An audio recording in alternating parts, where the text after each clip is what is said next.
is an oral surgeon and a dentist, obviously, and many years in mission service as well. So we're grateful to have him with us.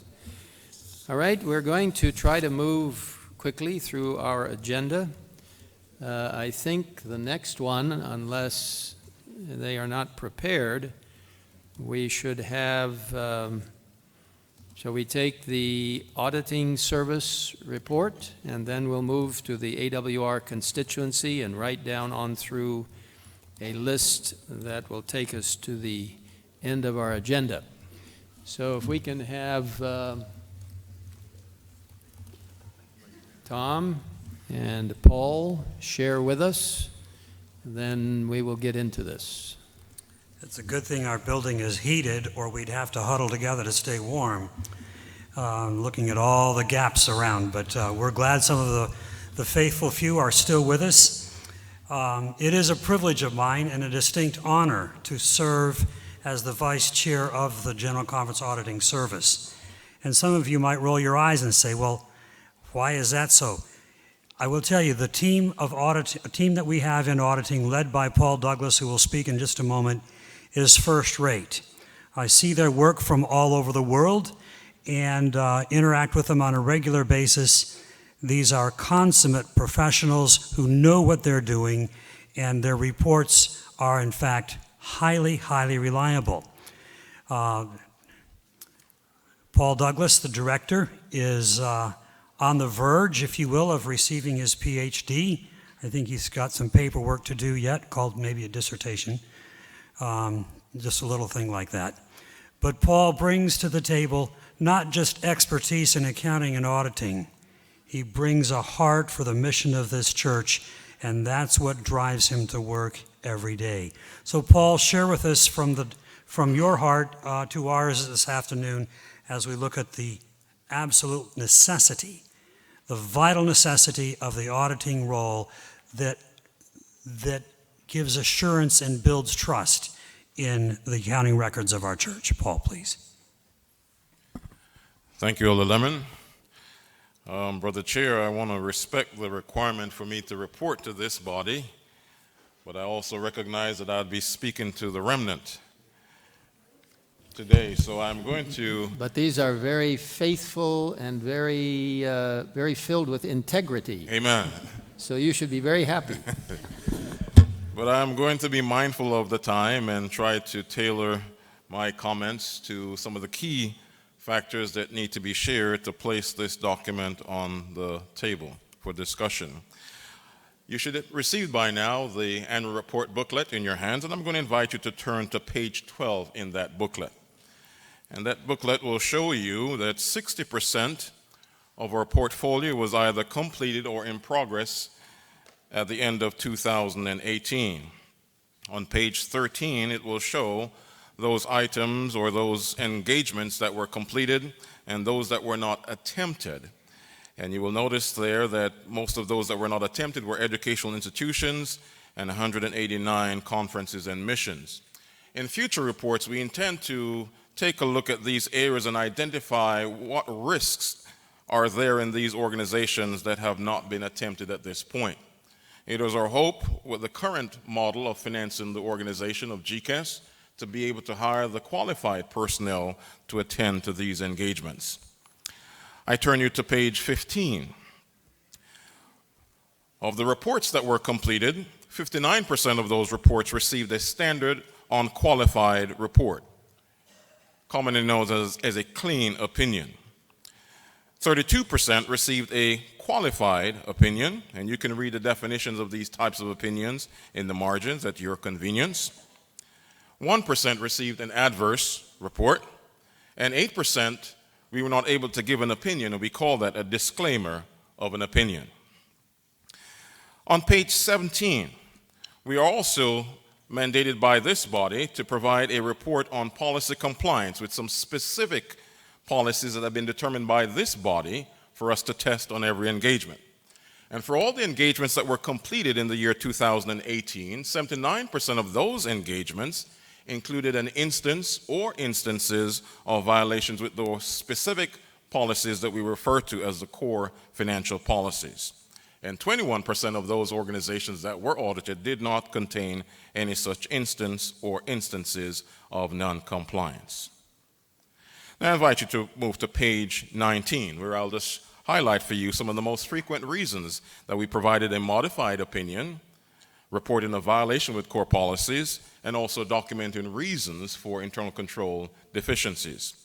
I start first with the most frequent reasons for providing a modified opinion on financial statements. The first reason, lack of evidence resulting in a disclaimer of an opinion. Misstatement of property, plant, and equipment.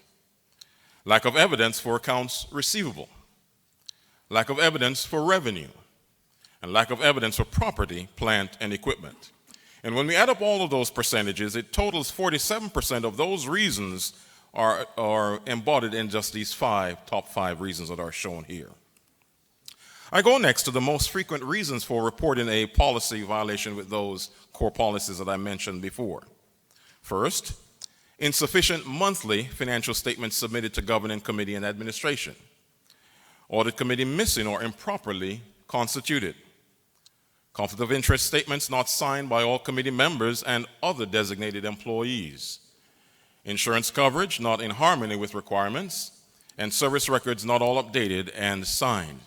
And when you add all those together, those 5 items of most frequent represent 59% of all the policy violations that were identified among those organizations that were audited. Most frequent reasons for documenting internal control weaknesses: lack of reconciliation of accounts, lack of internal controls related to accounts receivable, lack of authorization of transactions, lack of internal controls related to inventory, and segregation of duties minimal or inadequate. A sum total of 26% of those reasons have been identified in just these top 5. Brother Chair, I'd like to close by at least saying this one statement, that these are signals that I present to this body every year. And these signals that if we ignore them today, they represent situations that will haunt us tomorrow. So I encourage this body and these leaders who are here and those who have gone, as you have occasion to read this report, to at least take back to your respective fields the commitment to make a change in this regard. In this report as well, Brother Chair, there are some insights that we have found relative to a scientific study that we have done based on 6 years' worth of audited reports. And we hope that those insights will provide inspiration for organizations and our leaders to do things differently and do things better. But I also want to share one thing, and I invite you to turn to page 11. Because in all of this that we are proud of our professional work and accomplishments, we want to also share to this body that GCAS personnel, we are involved in the mission of the church. And we have engaged this year over the last couple of years, but finally this year, we partnered with George Ikwalke from the GC Treasury, and we went to his hometown. And through the power of the Holy Spirit, 77 souls were baptized to the kingdom of God. And also 2 new churches have been planted. Evangelism, we believe, is for everyone, even the auditors. Thank you, Brother Chair.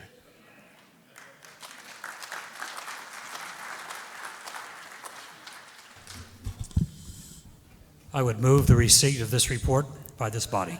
All right, it's been moved and seconded. I'm going to call on our General Conference Treasurer to make a statement. And just before he makes the statement, I want to draw your attention to pages 4 and 5 in the booklet of one of our outstanding board members and financial leaders within the Seventh-day Adventist Church, John Stanley, who very unfortunately died in January. And it was quite a blow to our GCAS board and to our network. John was at one time a denominational worker, an associate treasurer of the Southern Asia Division, but more recently was in consulting work and an extremely helpful person in the area of finance and accounting and auditing. So we just want you to know that one day, very soon, we'll see John again. But he was a very integral part of our activities. So Juan, you have any statement you want to make? Mr. Chairman, I would like to express to this body that now for 2 years we have been paying closer attention to this report. And I would like to, if it is possible, if you can go back to the slide that shows the 59%. Do you think you can do that? Is it possible? Okay. Don't want to delay it. Okay. This is what constitutes 59% of 79% of the violations that were reported. Am I correct, Paul? Okay. Insufficient monthly financial statements. Audit committee missing or improperly constituted. Conflict of interest statements not signed. Insurance coverage not in harmony with requirements. And service records not all updated and signed. At least 3 of this, the insufficient monthly financial statements, the conflict of interest not signed, and the service records not updated and signed are just mostly clerical things. I would like to say, Mr. Chairman, this is not only a treasury issue. This is a governance issue. And I believe that the chairs of those committees, the presidents, and the other officers need to join Treasury so that we can address these things. If these issues are cleared, our non-compliance percentage drops to 20%. I don't know what will it take for us to do that, Mr. Chairman. I am a little bit annoyed, alarmed, and I would like us to, and I'm going to request this of Secretariat also, if you can actually schedule that the auditing, the GCAS report be listed following the Treasurer's report. Okay? Because this is as important as what we are recommending and reporting to you. So I just want to bring these facts to this body. Most of these violations can be clear if we pay attention to them. What are we doing, or what can we do, let's say, that these issues can be clear? All right. Thank you very much, Juan. And you can be sure we are going to be focusing on this in a very, very direct way. Yes, microphone number 2, your name and position. My name is Suranjan. I'm a lay member representative from the Southern Asia Division. I'd like to thank the GCAS committee for this report, a very important report. As a lay member, we tend to believe that there is a lot of misappropriation. I do understand that it is, and it's up in the air because we don't have the needed proofs. And we look forward to GCAS and other auditing agencies to give us that, that thing for us to believe that that is not the case. But unfortunately, there is something between us that we don't get that confidence. I do understand you are doing a good job and a very important job. 3 things I want to bring. Number 1, I am made to understand that I do agree, that 30 or 50% of them are just clerical issues. But sometimes I'm told that even, I come from a corporate background. And whenever we get audits done, we have to respond to the audits. I understand that responses are hardly filed or not filed in all cases. I want to know if that's true. Number two, I also work in governance at the country level, and we have something called a social accountability. What in our parlance, we use a word called social accountability, where we get people to come together and ask questions. That seems to be missing here. So as a lay member, I really don't have any forum to go to even talk to somebody to say, I do hear something there. Is it true? Do we think, something can be done about it? And I was just wondering if there is such platforms existing for us to communicate with you, or if it's not there, how best can we create one, and if it's needed? Thank you. Brother Chair, Yes, if I may please respond. to his first question. He is indeed correct. Not only in India, but around the world, there have been challenges in being able to get responses from management to the reports that GCAS would provide. But I believe with the implementation of audit committees that is growing throughout our world field, that the responses are improving. So I believe the benefit of the audit committee is being seen. As it relates to a mechanism for social accountability, well, each organization would have what is called an audit committee that's supposed to be made up of persons who are not employed by that particular organization.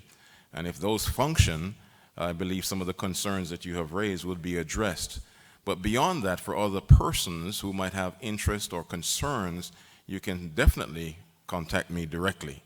And our church does have a program called the Silent Whistle, for which you might be able to use. Thank you. I mentioned that I come from the corporate world. And so when an audit firm comes to me and checks me, and I am by law required to respond to those things. If I don't respond, I don't know, there is a legal provision. I mean, there's no way out. I have to respond.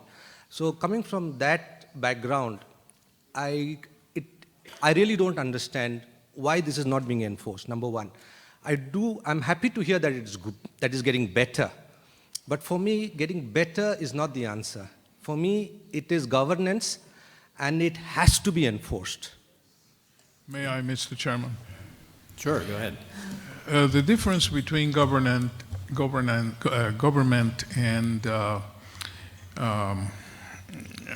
corporate life and the church is that in the structure of the church, we do not function as a corporation. I don't have the power by policy to pick up the phone and call a division treasurer or call a union treasurer and tell him you must do this or you will be fired. I have to work through the existing structures. And each entity has a board chair, has a president, has a structure, and we connect through policies. When you comply with the policies, then we are all in sync. That's the difference, my friend. That's the difference between the church and corporate life. But you can be assured that this is on a much higher profile than before. So we will be looking at this periodically, and it may be challenging for some organizations when they are identified as not coming into compliance, if I can use that word, in terms of this particular area. So we're going to be looking at it even much more closely. Mr. Chair, could I just beg for one more moment here? Folks, people do what you supervise. When they become aware that you're looking into something, they will take care of it. You would only have to speak about that only one time. It is the duty of the presidents the duty of the treasurers and the duties of those that are in higher organizations, unions and divisions, to question things. When reports are given to you and no questions are issued, people will not be impressed that these are important items. And then the number of policy violations for things that really should be totally cleared mount to large amounts. I really beg the body that we take these issues seriously, because it is these things that give us a bad name. And we do not wish to have a bad name. And God doesn't deserve that. So if we can take care of these issues, I believe we will do our members a lot of good. All right, let's go to microphone number 3. Ginger, give us your full name and where you're from. Ginger Ketting Weller Ayas in the Philippines, which is why I'm wearing my down coat. You got the temperature turned down here a bit much. I want to thank you for your report. Whenever GCAS has come to a higher ed institution that I'm at, we sweat before you come. We're thankful that you go, and we are more professional and better and higher integrity because you come. So we're very thankful for the work that you do. My apologies for the perspiration. Yeah, it's all right. Looking at page 13, I see that 60% of your portfolio was either completed or in progress at the end of 2018. And particularly, of course, I have an interest in the educational institutions. I'm curious as to the explanation as to why 387 were not attempted. Is that because of a staffing issue? Just would like you to speak to that a little bit more. Yes, and you answered the question actually there. It's a function of a staffing issue, and in some cases, because those entities are not in a position to be audited, they're not prepared for an audit engagement at this time. Okay. The majority of these entities would be smaller schools and academies, not necessarily tertiary institutions. Thank you. Okay, Lisa. Lisa Beardsley-Hardy, Director of Education. I'd like to express appreciation again to Paul and his team for the work that GCAS does. Education represents a third of your portfolio, and the Adventist Accrediting Association reviews the last 3 years of audited financial statements. We take it very seriously, and when there are issues, we write recommendations that the institution needs to address when we visit them next. However, in the next quinquennium, we want to do more, and that is to promote a better accountability with the governing bodies and a better skill set for them to be able to understand what these audited financial statements mean. And so we've had private conversations with you, Paul, and also with Dr. Juan Prestol, that we intend early in the quinquennium to do training specifically on how to read these audited financial statements, what the issues are, and develop the skills also of those CFOs and presidents, often who do not have financial training. So thank you again for what you're doing, and we look forward to continued partnership. Thank you. All right, then we'll take mic 3 and then mic 5. Roberto Maggiolini, Italian Union, lay member, and also a member of the GCAS board. I don't know if there is someone that can translate me from Italian. Then I apologize, my English. Chair President, there is one? No. No, okay.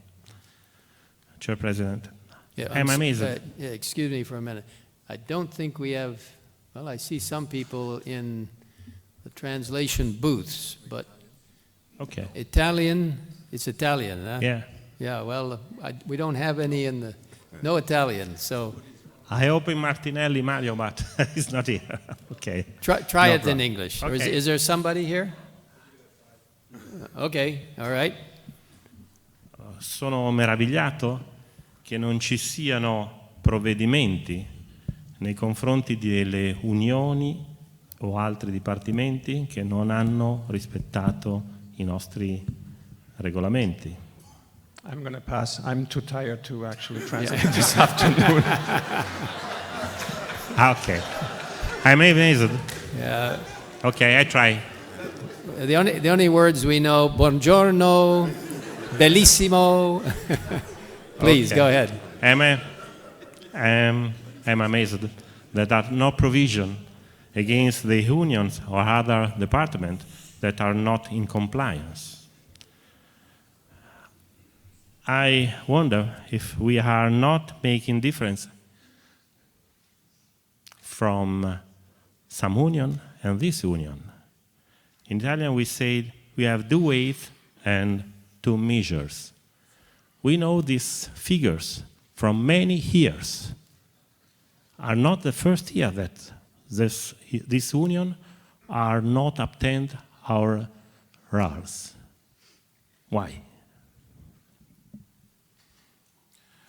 Brother Chair, I'll try to explain what he's saying because he shared a similar point on the GCAS board. He's concerned that from year to year, particular organizations get the same opinion over and over again and there's no change, or particular organizations don't get audited from year to year. And why is there no penalty or no provision to address these particular situations? As we shared in the GCAS board, the audit function is only to report. We have no mechanism from our context to be able to make an imperative for organizations to respond to our reports. But I believe with the emergence of audit committees, I think a lot more is being done, will be done, and we just have to thank the Lord for the progress that has been made so far. Thank you, Paul. The question is not for you. The answer is not for you. It's for the president. Okay. Excuse me. Well, Brother Cherry, you'd have to answer that. Well, even before you ask the question, I have written down the importance of this item to follow up in a very careful way. And we will be discussing this to probably establish some kind of maybe a reporting system which shows in a more public way who is receiving a qualified report as opposed to an unqualified, and also who is responding and who is not responding. But much of this is going to depend on our good offices in Treasury, not only at the General Conference, but throughout the system, who can help to monitor it through the auditing committees that are responsible for actually looking at these things, and then administration is going to have to hold people accountable. Now, why we have not done that on a more global basis in the past, I'm not really sure, but I'm definitely going to be working closely with our treasurer. We will come up with something that will begin to help people realize that if they don't take this seriously, they're going to have to be identified. And that's not a very nice thing to do, but we will try our best to find an appropriate mechanism to accomplish that.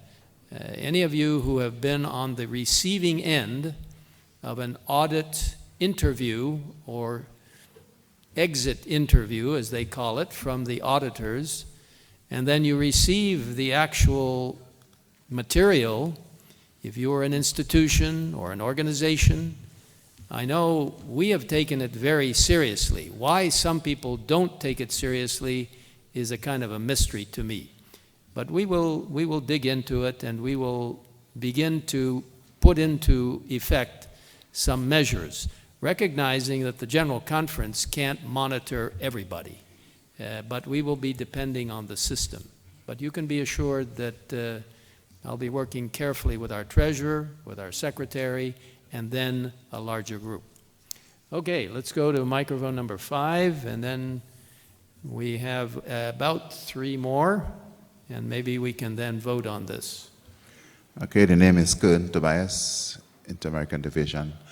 I stand this evening to support what the treasurer said. This is too important to a report to be just making it. And so I know that this would be handled by the next time we come, that it would be done when everybody's here. And we have begun a process during these meetings, Mr. President, where divisions and unions were brought to the table for non-compliance.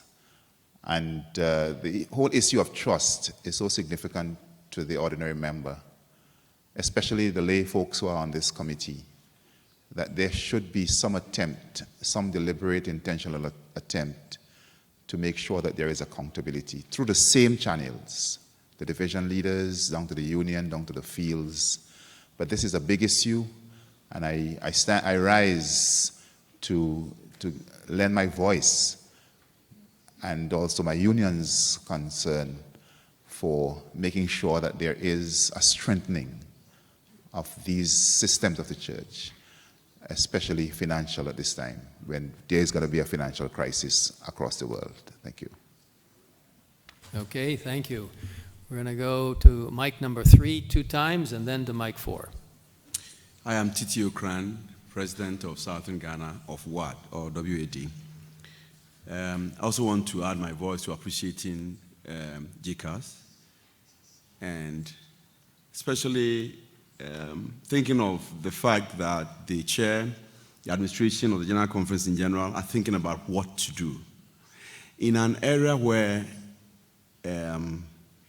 compliance is key, I think that we should do anything and everything to ensure that any area of church work that requires supervision, as indicated by the GC Treasurer, is given due attention, so that people might not misconstrue that to mean that all others are not important.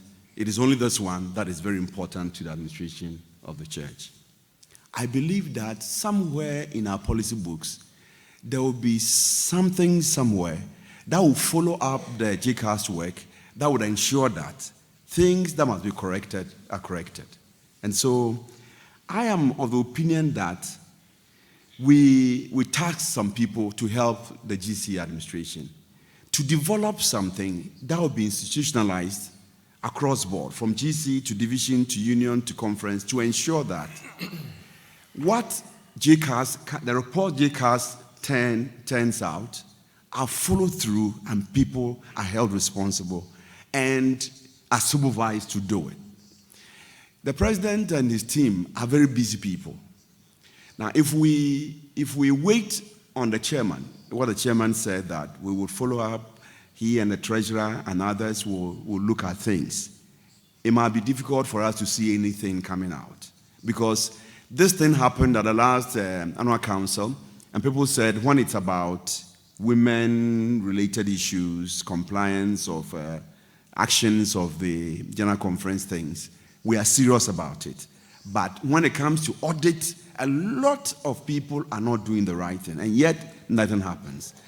If I have the opportunity, I would suggest that a special committee be put together, technical committee be put together to advise the administrative committee. So we have something concrete, institutionalized, to ensure that next time when we come, when the report is presented, we will have people who, for one reason or another, are not complying, and they are named, and whatever needs to be done will be done. And I'm sure everybody will fall in line. Thank you, Mr. Chairman. Well, we will be, I have it in my mind, we're going to give a list of how we are going to approach this in a practical way at our spring meeting of the Executive Committee. So that's in 6 months, and we will be working on it, be assured. Please.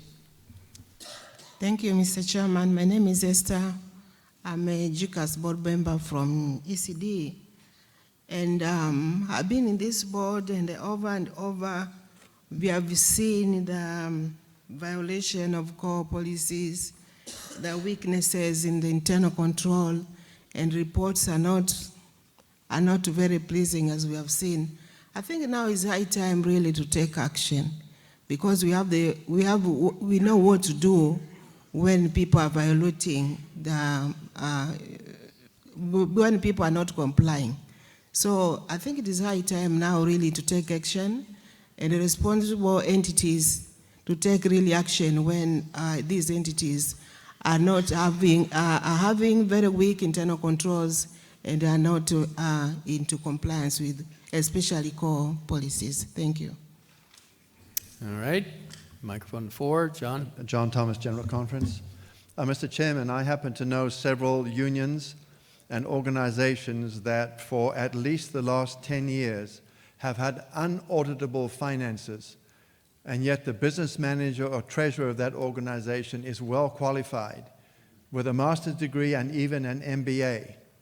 So the only conclusion you can have is they do not want to have the finances audited because they don't want anybody to see how the money is being managed. In order to help the chair, tongue-in-cheek, one of the major reasons we run across for action not being done is the delegate count in those unions is high, and to upset that cart may impact voting. And so it is left stagnant in order to protect the person's position because of delegate votes. So I don't know whether it's appropriate to move, but I would like this item to rise, those that have unauditable finances to rise to the level of being handled by the non-compliance steps that we voted in Battle Creek as a major item for that committee to look at. Well, I don't want to accept the motion because we have to look at how best to do it. And I know our treasurer has an extremely deep interest in this. The Compliance Review Committee that we set up can be used, but I know our treasurer would prefer to use the administrative system of the church. So I'm asking that we take a little time. We'll come back with a report. One of the options certainly would be the Compliance Review Committee. I've heard what you've said. We have a deep interest in this as well. You know, the best thing that we could see is 1 year from now, when the report is given from GCAS, to see that the 79%, which includes this 59%, which is, these are not egregious embezzlement items and that kind of thing necessarily. That's about 20% or whatever it is. But this 59% can be greatly reduced so that we see a better picture. However, at the same time, the more important part is the area of embezzlement, mismanagement, and all of that. So we will, and I appreciate your concern, but I would like for us to be able to focus a little more. I know Treasury has started to really focus on it, and be assured we're going to give a very good report at spring meeting as to how to approach that. Okay, then I have a comment. I am then greatly concerned that the 5 areas of non-compliance that we spent so much time working on once more are being shelved in lieu of some other methodology. So whether we need to rescind those steps or not, I don't know, but it is a bit frustrating to spend the time developing all to now just set them aside. They seem to not be applicable at this point. Thank you, Mr. Chair. Well, they're there if we need them, and they can be part of the options. So, okay, Al, number 5. Yes. I would like everybody to take note of the board, the members of the board. This board is the most unique board in Adventism. The majority of the members are laymen, and the chairman is a layman. Unheard of in the Adventist system, but there's a good reason for it, and it points up the importance of GCAS. This body cannot be perceived of having a conflict of interest, and it cannot be filled with the employees of the organization. There's a good reason for this, and I applaud the church for this. I just would like to see this in some of the other committees in the Adventist system. Having at the conference level, it is quite well represented, but at other levels, as you know, it's not. I'm not saying it should be this way in all of them. I'm not saying that. I'm just saying it points the importance of lay representative. I agree with Elder Thomas that this concept of noncompliance needs to rise to the level that this body has deliberated with with other non-compliance. It needs to be equal. I don't care how you do it, but I'm just emphasizing the need that we need to take this more seriously in the future. Okay, thank you. And our final comment on mic 3. Emmanuel Meno, WAD. Mr. Chair, I just want to add my voice to express my appreciation also to the auditor. I am just looking at the page number 13. That is 12 and 13, and my comments may be similar to the last but one speaker. If you look at page number 13, and I did some calculations there, I look at the total portfolio, which is 2360. And then the 2360, I understand that the total employees or the total auditors is around 300. So when I do the 2360 and I divide it by 300, it is like 2360 divided by 300 is around 7 or 8 per auditor. That means the work that was done during the year, one auditor, performs, let's say, 8 audits in a year. And these have been, very common, and it has been frequent year after year. It has been so. It tells us that probably we need more auditors to finish the work. Other than that, we will be repeating ourselves, and all the time we may have just about 60% audits done. If that is not the case, maybe the finance may not be enough for us to employ more auditors to do the job. If that is the case, can we really maybe leave it with the auditor and the team and probably the fields to determine, maybe have a benchmark of audits so that we really know that these audits are the type that we will do. Yes, I know there is a criteria for us to do that, but if we can establish, let's say, up to this level, we will not do it based on the budget available. When I talk about the budget, I'm talking about the number of staff that we have available to do the audits.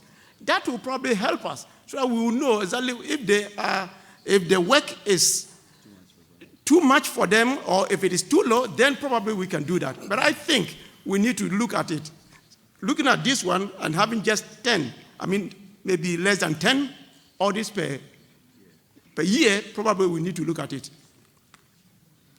All right, that's probably an all-day discussion.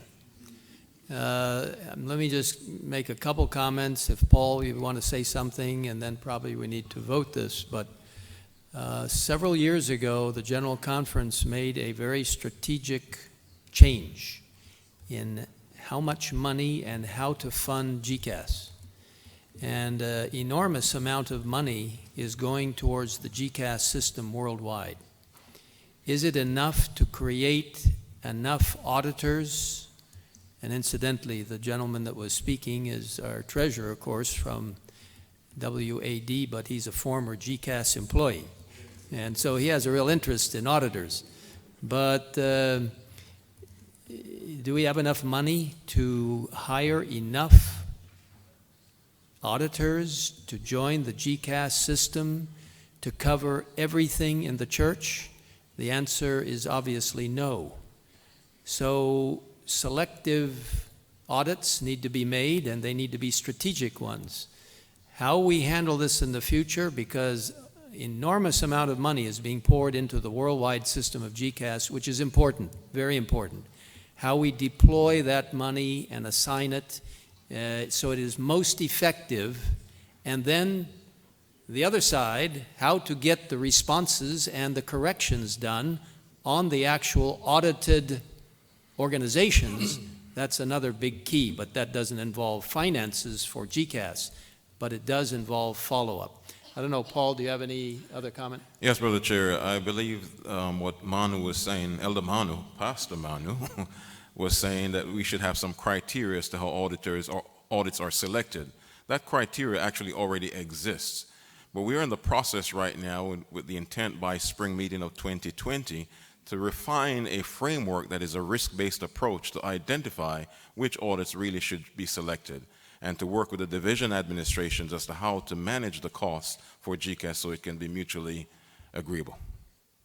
Juan, I hate to put you on the spot, but how much money in millions of dollars approximately are we putting into GCAS? Maybe Ray can help if yeah. I'm prepared to answer that. I know it's about 11.2 million. It's about, yeah, I was going to say 10, but 11 sounds like it. Now it's based on a percentage of gross tithe, and that is I think it's 6.77%. 6.67. 6.67%. Now, if the problem, not the problem, but the reality is, if we are going to increase what we put into GCAS to create more of a pool of resources for the completion of this task, the difference or the additional percentages that you put there are going to have to come out of other things because we have only a certain amount available. So that is something that is always subject to study. But let's not get lost in the forest here, because if we get more reports audited, more institutions audited, more organizations audited, what we're going to get is an increase in the reports that we have here if the violations are not cared for. What we need to do, presidents, secretaries, treasurers, everyone, is to really put your head into this work and question why local administrations are not addressing these issues. What is the issue? To me, I think if we clear this matter, we're going to feel better about this. Good. Okay. Yeah, Emmanuel. Mr. Chair, I think we are in the technology age. Is it not time for us probably to apply technology to reduce cost? Because today, you don't need even to travel to many places. If we can go by this, let's say, they have that technology, and if the fields are also going to use the same thing, personally, I feel that we may cut down cost, even if not significantly. For now, we will do something about it. I think it will help us a lot. All right, thank you. All right, you can be assured we will take this very seriously and we will have a report at spring meeting. All right, are we ready to vote on receiving the report? All in favor, please say aye. Aye. Opposed, no. And thank you for taking such an interest in this vital part of our work. Thank you, Tom, and thank you, Paul. All right, we're going to have an AWR constituency meeting. Abner is going to chair it, and it is going to be literally a 2-minute board meeting. Now let's watch. Yes, we have just one item to present to this body this afternoon, and I will ask the Secretary of Adventist World Radio to present, Adventist World Radio Board to present the item. Yes, thank you, Abner. We have 2 items, 2 members to invite to present to you to be members of our board. It's voted to recommend to the Executive Committee of the General Conference the election of the following board members: Stephen Denny. He's from Dallas, Texas. He's an engineer. He has 4 radio stations, FM stations he runs himself. And Marija Toyati, she is from the Solomon Islands. She speaks French and English. She is an attorney, actually a DA in Paris, France. So, Mr. Chairman, I would move this action. Okay. Is moved. Is there second? Seconded. Questions or comments? Is there none voted? All in favor say aye. Against say no. It's voted. Thank you, Mr. President. Mr. Chairman, I have one more item. I want to answer your prayer. You said you wish we had a gift to give to the people who stayed this afternoon. If you will come to the AWR office, just out, go to your left, you'll see the big screen. We have a very nice gift for you, along with a flash drive with 60 of the best videos you can ever watch on Friday night with your family. Thank you. Thank you. All right, good. And that didn't cost the General Conference anything. AWR is paying for it. That's all right.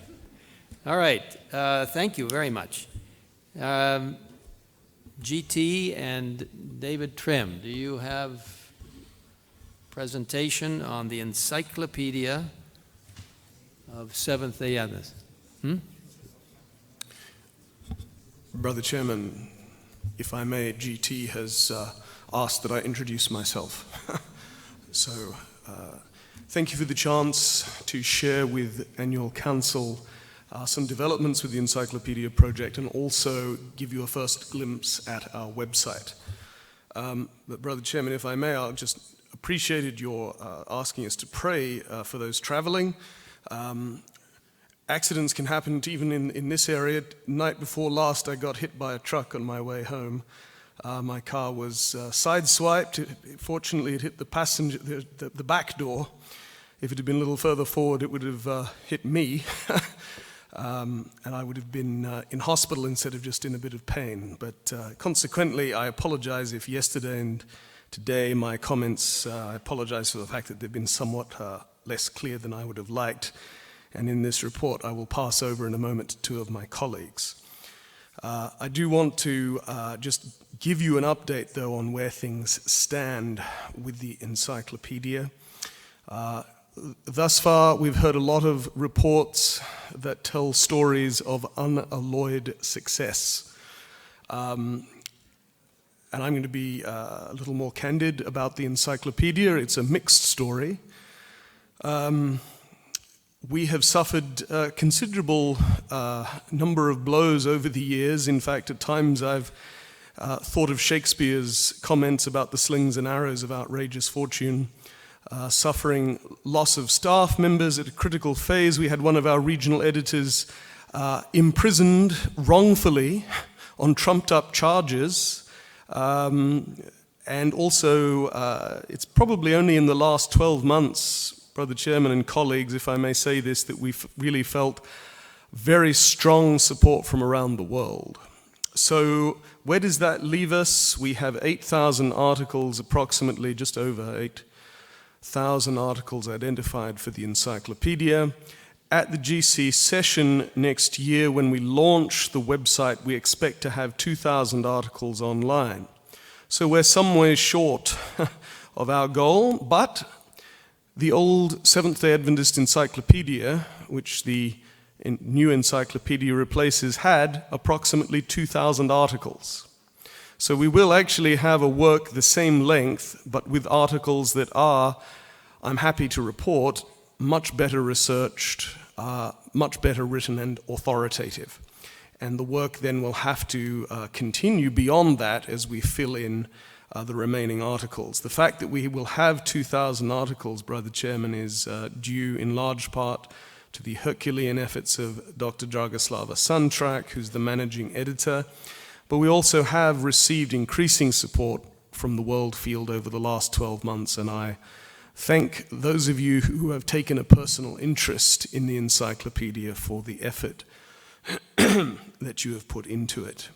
I'm going to ask Dr. Santrak and also Dr. Kenry Hilton, who's worked with us on developing the website, to come forward at this point. They're going to take you through the Encyclopedia and what the website will look like. But just first, this is our logo. You can see we have stylized the E for encyclopedia.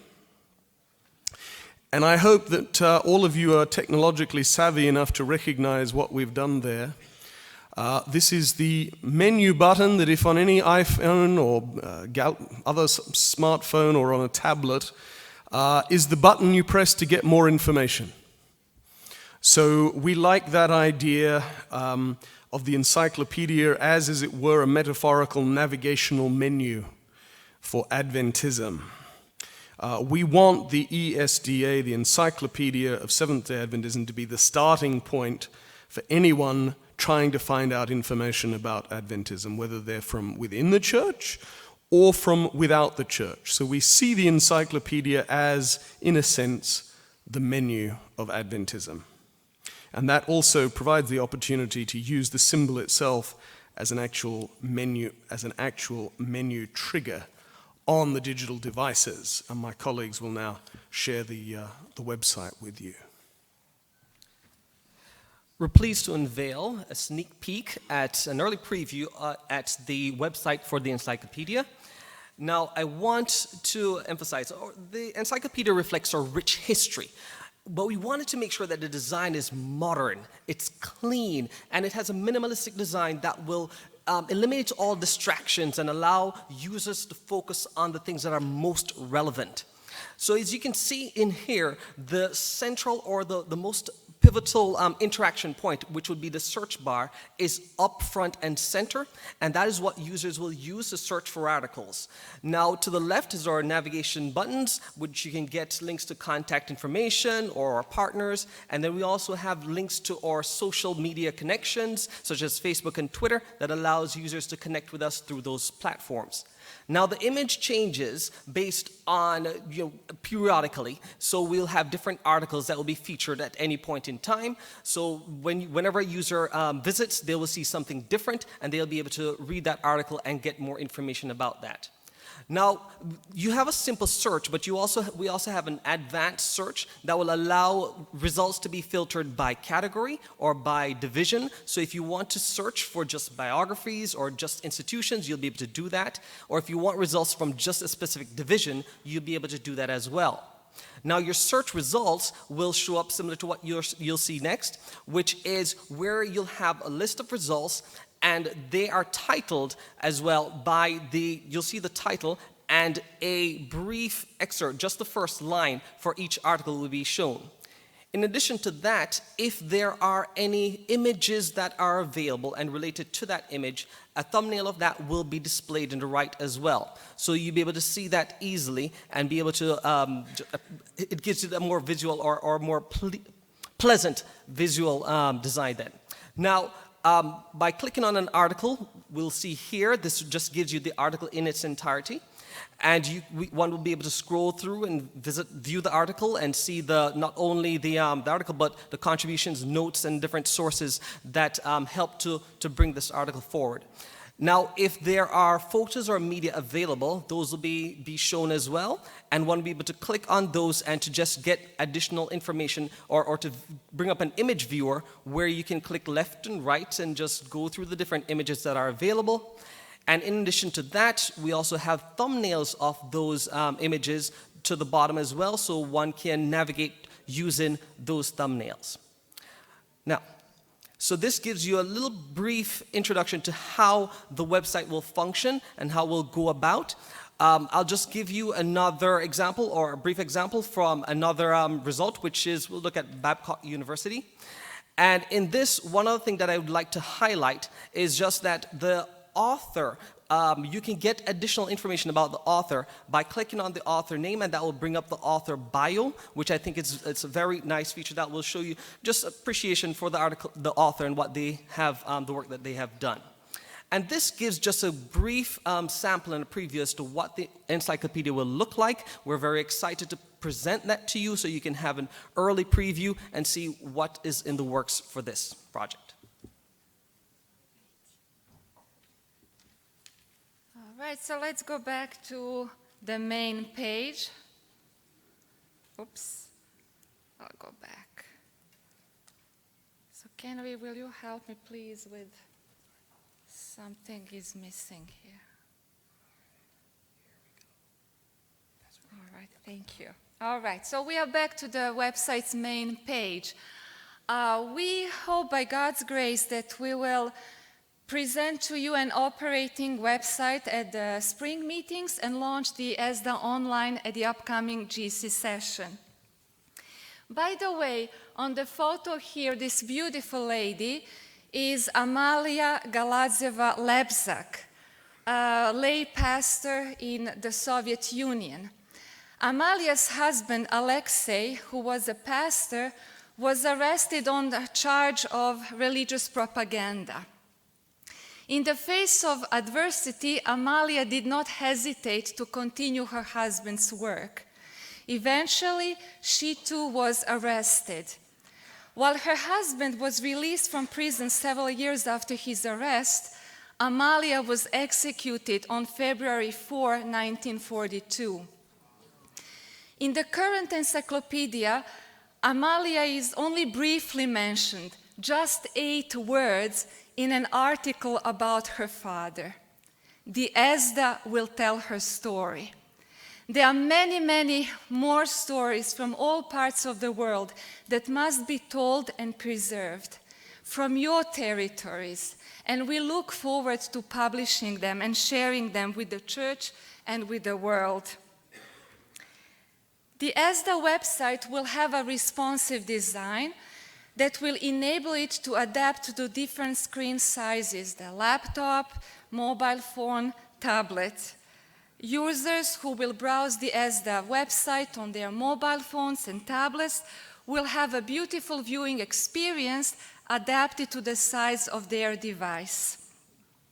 If you recognize the tremendous potential of this new online encyclopedia for the church and Adventist mission, and you want your territories represented in the ESDA, please support your division editors and authors.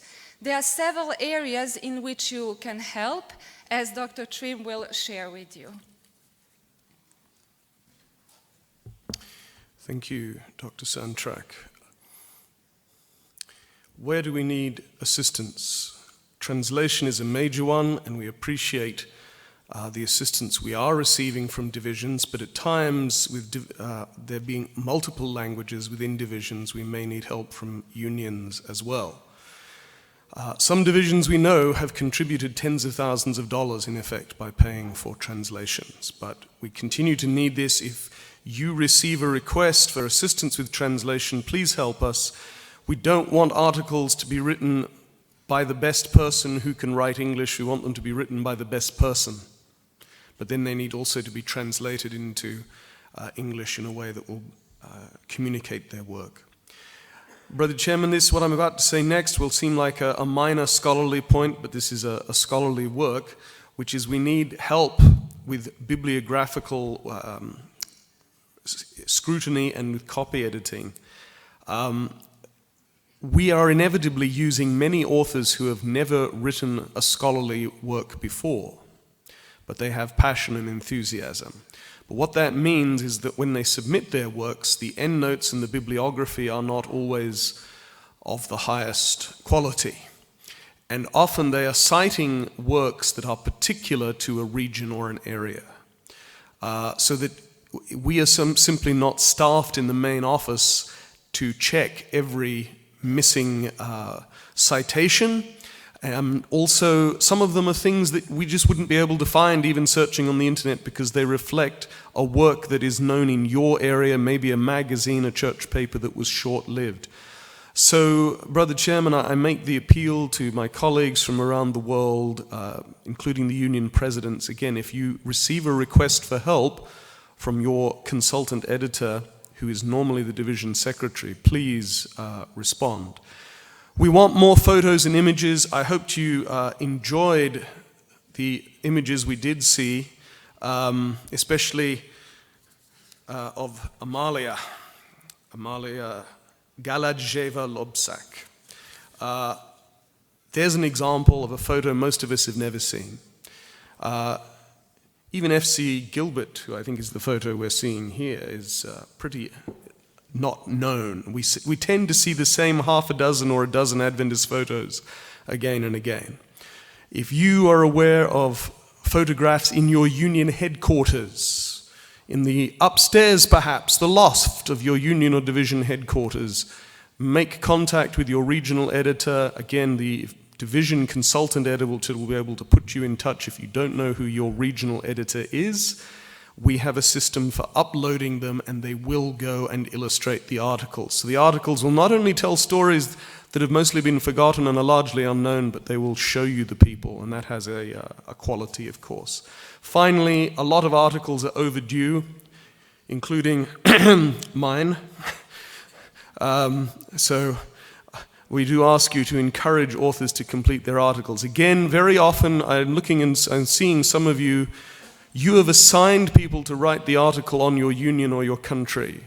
So again, please be in touch with the division secretary, who's the consultant editor, except in South America where it's the Vice President Humberto Razo, and in IAD where it's Vice President Mena Costa. Be in touch with the consultant editor and say, whose articles are overdue? Is the article on my union, my institution, my conference, my country overdue? If so, please use your influence to encourage the author to deliver on time, and I will encourage myself to deliver articles on time. Try to set a better example, one might say. Brother Chairman, why does all this matter? I think all of us here know the quotation from Ellen White, "We have nothing to fear for the future." Perhaps many of us don't know, however, that this is not the only statement Ellen White wrote about Adventist history. There are many, but I will just share two that are particularly meaningful to me. The first is something she wrote to A.G. Daniels, the General Conference president, in 1901. She said, "Again and again I have been shown, by God that is, I have been shown again and again that the past experiences of God's people are not to be counted as dead facts. This is because we are a movement, we are dynamic, and the historical events have a living relevance for God's people." And she also declares, "God himself has declared that the history of the past shall be rehearsed as we enter upon the closing work." We know our truth is present truth, Brother Chairman, but what Ellen White is telling us is that the past is an integral part of the present truth. Brother Chairman, I move that we record the receipt of this report. All right. I think we will use this as informational purposes, and we will go directly to voting. All those in favor of receiving the report, please say aye. Aye. Opposed, no. Thank you very much. All right. Let's move quickly now to Ellen White Writings app and website. I think Daryl is going to share with us, and GT will introduce it. GT is the chair of the White Estate Board. Mr. Chairman, I have the quiz of the day. True or false? Ellen G. White was technologically savvy. Answer is true. What technology was in existence in her days? Telephone. Telephone was invented in 1854. When telephone was invented, she was 27 years old. If you go to Elms Haven in California, when you visit the Elms Haven home, you could see a telephone directory listing the name of Ellen G. White with her telephone number. And in the White Estate, we try to be technologically savvy as well. So Daryl Thompson is going to give us an update on the latest apps and websites. Daryl. Thank you, GT and Brother Chair. It's my privilege to work for the Ellen G. White Estate, and it's extremely a privilege to be able to work on the Ellen G. White writings, apps, and websites. Now, some of you may have been here at the spring meetings, and at those spring meetings, you may have been apprised of some of the results that we have been getting in the hits and visitors to our website. And I just want to update you, Brother Chair, on some of those stats. Just in the last 30 days, the website that you're looking up here, it is old. We released this at the General Conference session in 2010. And yet last month, our Cloudflare statistics told us that we had 900,000 visitors. In our apps, we had 1 million visitors in the month using our EGW Writings apps. That brings it to 1.9 million visitors, just over. To be in fact, I'll just read you the stats here. We had 1,943,913 unique visitors. Since last year in Battle Creek, in the month of October, I was looking, and we have had between 1.8 to 2.1 million visitors per month. We have served 24 million visitors, unique visitors, and over 50 million visitors in total. That number is incredible. That's what EGW Writings has been able to do to serve the church. And it's not just the Adventist church that are receiving the message, but it's the world. Because if you look at the stats, only 39% of visitors come from the USA, 61% are coming in from other languages. We have 134 languages, and a lot of those people are coming in as visitors.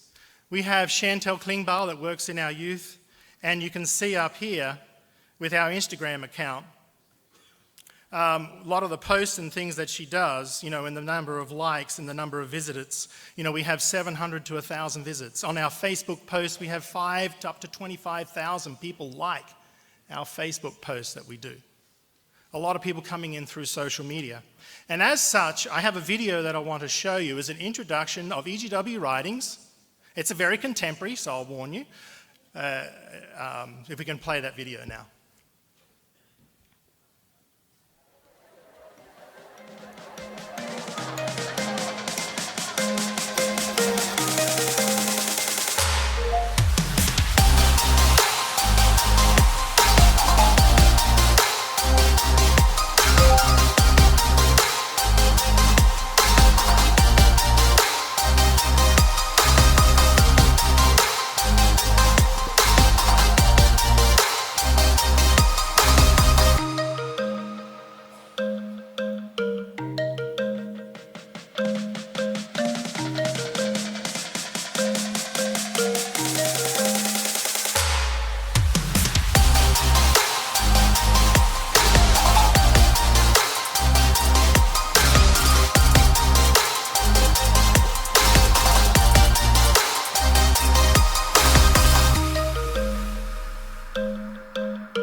So that video is going to be sent out on our social media channels. We're going to be making 3 more of those in different cultures. So that's our European flavour one. As you can see, it's quite contemporary, but it shows how people can use the app daily.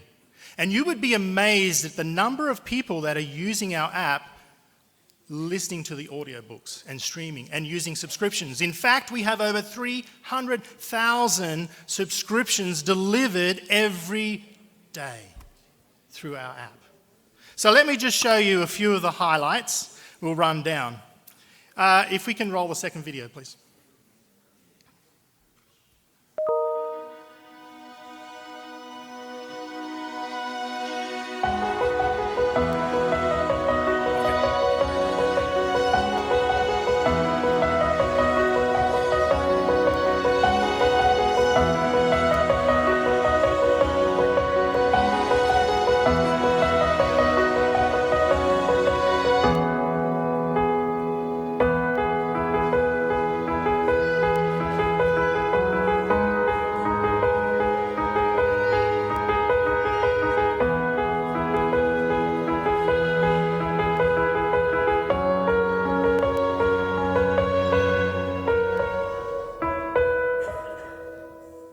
As you can see there, and you would know in iOS 13, you've got dark mode. And we have 4 modes that you can set your background. A lot of people like to read, in the evening, and you can set your app to dark mode. You can set it to dusk, dawn, or day. So you've got 4 choices. And if you've got an iPhone or you've got an Android, when Android 10 comes out, you'll be also able to set it into dark mode. And you can do that by going to the menu and into settings. The next feature we have is become very important to EGW Writings, and that is EGW Cloud. Can we roll the next video?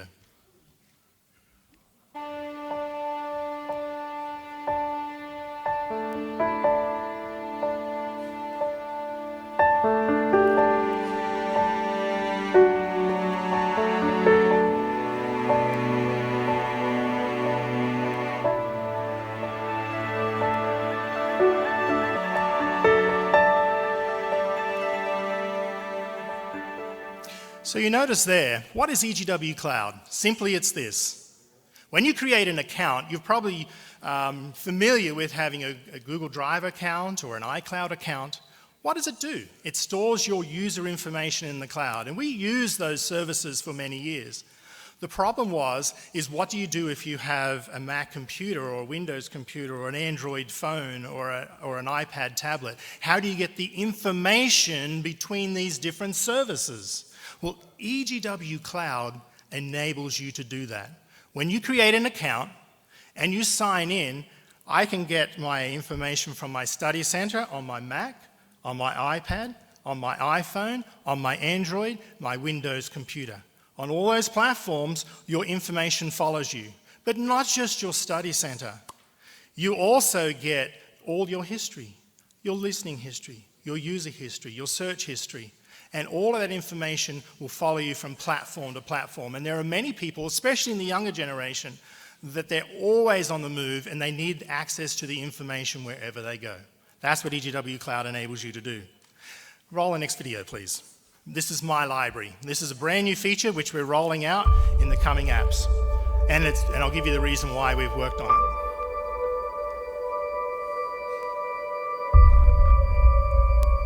I'll talk while it's rolling.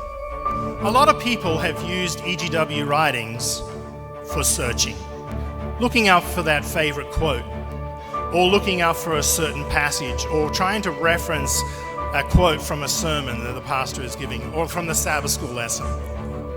But how many people are reading an Ellen White book from cover to cover? We have been requested and had requests for so many years. When you search, or regardless of whether you've jumped in through all collections, this will not be affected. It will remember the page that you were reading. So that is a feature that we're rolling out in the next week to iOS and Android. I have it here in beta and we'll be rolling out to the store. Okay? So that is something you can look forward to, because we are trying to encourage people to read. Not search. Search is one thing, but actually read. Because when you read Ellen White from cover to cover, as I'm sure all of you will know, you will get the full context of her message and not just a snapshot, even though snapshots can be important. Okay, can we roll the next video, please, and that's Study Center.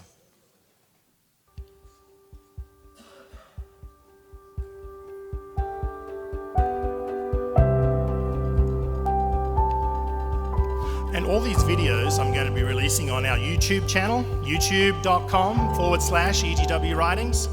So in the next week I'm going to post them up there for people to see some of the features and refer to them.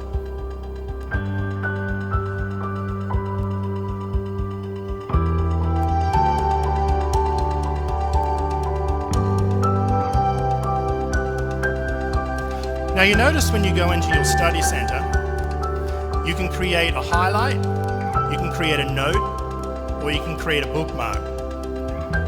One of the wonderful things that I love to do is create topical studies. And when you create a topical study, let's say we do it on faith, or the Holy Spirit, or on appetite, we can create a folder and then put all the different notes and quotes and highlights into that folder. See, like we're seeing here, and we got one on spirit. And then all of the information is there, which then can be synced across onto your MacBook, or onto your Android, or onto your Windows computer. If you can switch to my iPad. With the Study Center, you'll notice that you saw the folders there. If you want to create a folder, it's created within a book. If you do a search for something, let's say we do a search for faith,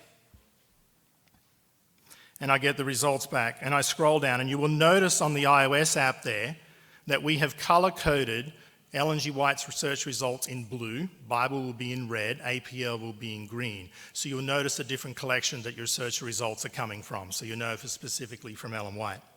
But let's say we open up a result, and I want to highlight and add that result to my study center.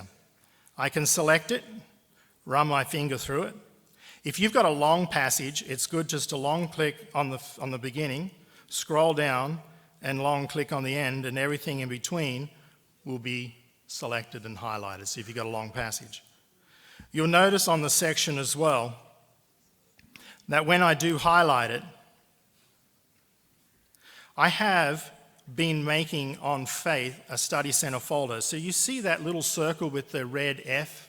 If I tap that, that would just repeat the action and automatically put that selection into my faith folder. So we've also added a history. So instead of having to create it each time, you just have to tap on one of the last 5 that you've been working on. Either it be a note or a bookmark or a highlight. A very useful feature for people that are doing searching. That's just a very brief overview, and your study center, remember, syncs across all your devices. Let's roll the next video, please, on subscriptions.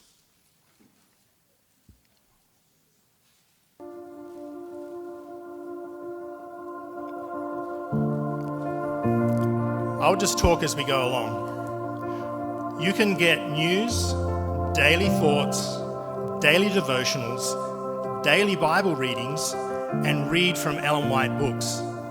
Our app, when you sign up, delivers to you at the time that you choose, and it is time zone sensitive. As I've traveled to Europe or South America or to Australia, it knows my time zone and automatically updates and still delivers at 6 a.m. in the morning, and I can wake up and receive my thought for the day or daily devotional. My wife currently is reading through the Bible, and she's using our app to read 10 pages a day from the scripture. You can choose between 1 or 50 pages. Our app will automatically customize, chop up the book for you to the headings or the paragraphs, and deliver that book to you for you to read. That's why I said, since we've released subscriptions 18 months ago, we now are delivering over 300,000 subscriptions a day. At our busiest time in the mornings and in the evenings, we are delivering 50 per second. Very busy. It's a great feature, and it's there for our members to be able to read the writings of Ellen White freely. And I have an apology. Those of you that speak other languages, we are working on other languages now for subscriptions. So they will be coming. The next ones will be French, Spanish, and Portuguese. Okay? I apologize, they're only in English at present, but they are coming. The next feature there, if we can roll the next video. Actually, let's skip the next video. Let's go over to audiobooks, please. That's video 7.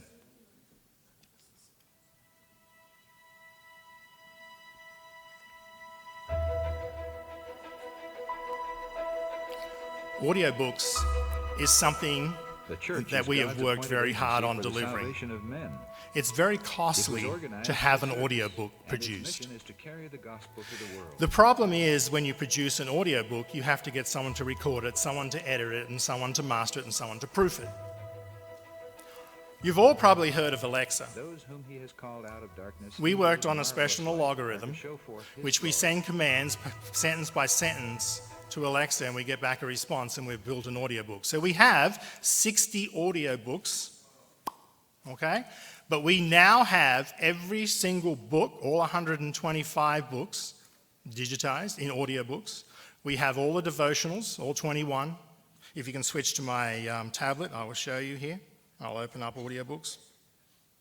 You can see the list of audiobooks you can stream.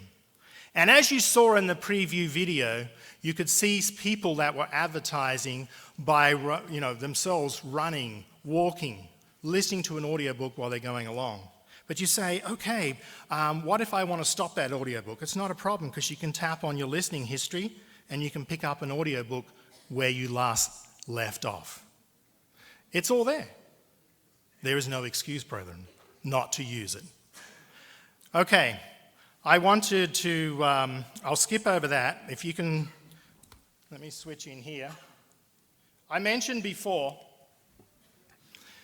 that EGW Writings was released in 2010 from a vision to make the writings of Ellen White available for free.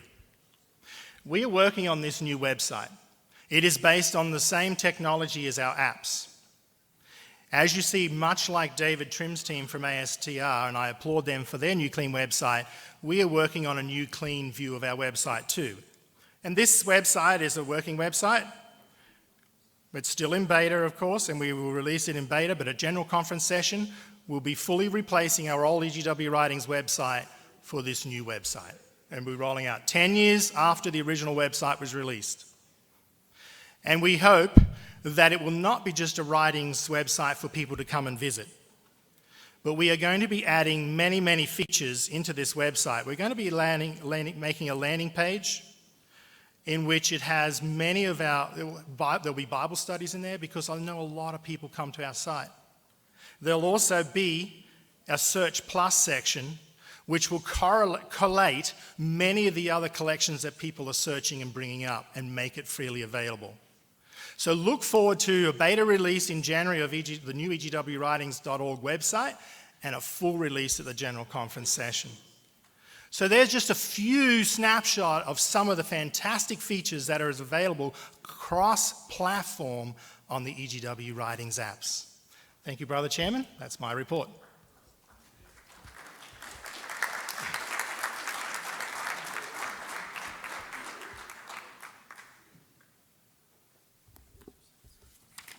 I don't know how many of you have this on your telephone or your smartphone.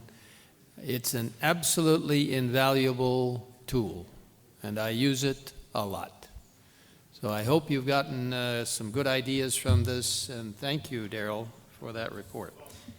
All right, we're going to have the Adventist.org new website, and then also a very special emphasis on what's called Adventist Heroes. So Billy Biaggi introduced that, and Williams will share. Delbert? Delbert Baker. Just one comment about the presentation just passed. I wanted to make an affirmation. And we often talk about how we need to have new technology and we need to use it on behalf of the church and to promote the gospel. I think we've just seen a demonstration of just the maximum way in which the spirit of prophecy is being spread to the world. I think it's outstanding, it's commendable, and I'd like, if it's in order, to make a vote of appreciation on behalf of the work they've done, and if I could even add the SDA Encyclopedia. If appropriate, I'd like to so move it. We don't have to vote on every report that's given, but certainly let's vote an appreciation to them. Sure. So all in favor say aye. Aye. Thank you. Opposed, no. Thank you. We are delighted to present the report of communication. It's so important to reach with the gospel all the world. And Pastor William Costa will introduce a video. The Seventh-day Adventist Church exists to proclaim the eternal gospel to every nation, tribe, language, and people. We obey the command of Jesus to go and make disciples of all nations. We baptize and teach them to obey everything He commanded. In order to fulfill this mission, Jesus promised to be with us to the very end of the age. Baptism is an indispensable part of this process. The communication department is expected to serve the church in the area of corporate communication. That is important, but it's not enough. We believe the communication department exists to support the mission of the church. We will share 7 ways how this has been done. 1. We need to inform and inspire. This is why ANN exists.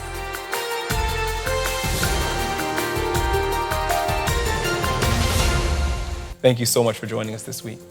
The Adventist Development and Relief Agency, or ADRA, in Guatemala, with the help of church member volunteers, continues to distribute water and food to families displaced by deadly volcano eruptions in the south-central region of the country. The volcano of fire began spewing lava and ash on June 3, covering villages. Government officials in the region report more than 75 casualties and over 200 persons missing. The eruption has affected more than 1.7 million people, with more than 3,000 people evacuated. ADRA International is committed to providing funds to assist families in rebuilding their lives after basic needs are provided. No family survives without communication. God's family on earth needs to know the blessings and stories of God's intervention. These stories unite the family and keep alive the flame of hope in the hearts of our baptized brothers and sisters worldwide. This is how we are using communication for mission. 2, we need to challenge and update. This is why GAIN exists. In a world that changes continuously, we need to be aware of new technologies and how we can use them to preach the gospel.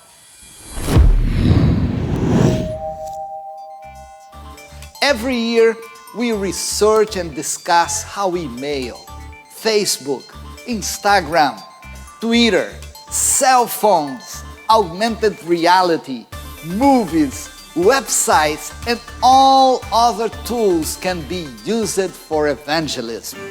More and more people have been baptized because they found the truth on the internet and social media. WhatsApp Church and WhatsApp Bible studies are becoming a reality throughout the world. This is how we are using communication for mission. 3, we need to serve and support others. We served initiatives and events like Global Youth Day, Revival for Mission, Total Member Involvement, Backs with Hope, The Creation Movie, Eden to Eden, and many others. We partnered with ADRA, Presidential, Secretariat, Treasury, AWR, Hope Channel, Stewardship, Public Campus Ministries, Chaplaincy, Pearl, and White Estate. It is very important to us to continue serving other departments in their efforts. This is how we are using communication for mission. 4, we need to communicate and integrate by presenting who we are to the world. GC Communication has led the development of the new visual identity of the Seventh-day Adventist Church. The creation grid and our logo are already used all over the world. They are helping to end fragmentation so we can be heard as a church. How, with all the unique challenges of a global organization like ours, at this point in our story, can we best present our church visually? How can we use typefaces, colors, patterns, images, and layouts to let people know they are looking at Adventist materials even before they see our logo?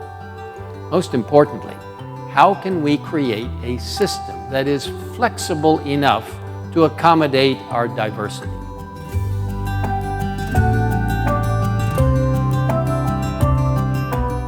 This is how we are using communication for mission. 5, we need to build relationships. Our media relations team works with reporters and journalists to share our stories and beliefs. We have also worked with church leadership through many crises to protect the church. This is how we are communicating for mission.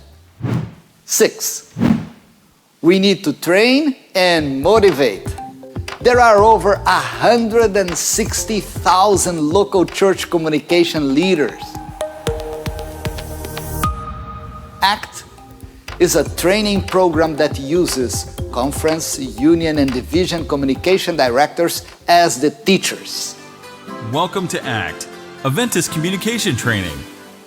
This is a basic course organized into 3 study and practice units: Rolls Island, Media Land, and Plannington. Unit 1, Rolls Island. Let's begin our journey on Rolls Island. In this unit, we will deal with the different roles of a church communication leader. In this unit, we will address some media types available to a church communication leader. Media production is something that the communications department does frequently. Bulletin, bulletin board, audio and video recordings, websites and social media management. These different forms of media are becoming increasingly important in church communication. This unit will cover the different types of media available and what it means to be a media producer. This unit will address planning in a communication department. You will learn about what is involved in the preparation and execution of events and the strategic planning required for all communication actions. You will also discover what it means to plan communication activities and events, and a little more about the organization of the communication department in the Seventh-day Adventist Church World Headquarters. This unit provides an insight into the work of the Adventist Church in many of the world's regions, right down to the local church, where communication is at the front line with members, visitors, potential churchgoers, and the local community. At the end of this journey, may God use and bless your ministry as you're empowered to use all the knowledge gained through ACT.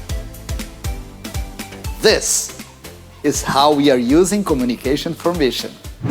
7. Evangelism and care.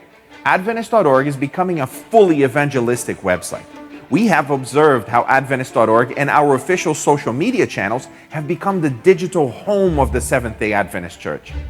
Over the next 24 hours, millions of people will search the internet for trustworthy answers to their deepest crisis. Adventist.org will help them understand the Bible to find freedom, healing, and hope in Jesus. After my son died, my world just fell apart. He was so young, full of hopes and dreams. Nothing made sense anymore. I was lost. So I tried desperately to find answers. Answers about what exactly death is and whether I would see him again. I wasn't looking for religion. I was looking for answers. So when people knocked on my door, I wasn't interested. I had to search for myself. So I went to Google and YouTube. I read things from spiritualism, Buddhism, Hinduism, Islam, and Christianity. But I was even more confused in this universe of competing philosophies. One day, I clicked on a link from a Google search and ended up visiting Adventist.org. The language was so simple and the truth so profound, I kept coming back to the website to read more and more. I watched inspiring videos from Hope Channel and listened to many podcasts from Adventist World Radio. I finally understood what the Bible says about death, and I found such hope, I decided to ask for prayer. I had never prayed before and didn't know what to expect. Within a few minutes, I received an audio message on my phone. Someone was asking God to help me in my anxiety and depression. And this person didn't even know me.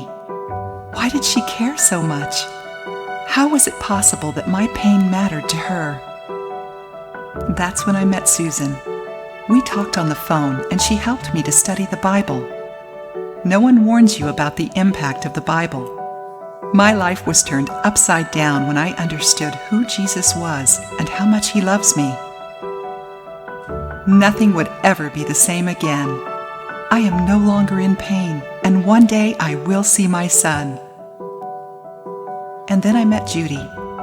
She was also looking for trustworthy answers. But this time, I was the one recording the prayer. I was the one helping her understand the Bible. I know it's unbelievable, but God is using me to help someone else. I'm sure Christ will transform Judy's life the same way he transformed mine. Millions of people are searching for answers. We can help them understand the Bible to find freedom, healing, and hope in Jesus. Adventist.org. This is how we are using communication for mission. Well, thank you. On this line of thinking, we would like to show some things behind the scenes. I know that all of you are looking on how to use digital ways to reach people to fulfill the mission. There is a mystery that I can explain. During the presentation of the video, 5 minutes of my presentation just evaporated, but we'll try to do our very best. Sam, please, tell us. In the next 24 hours, over 100 million people will search Google and YouTube for answers to their deepest crisis.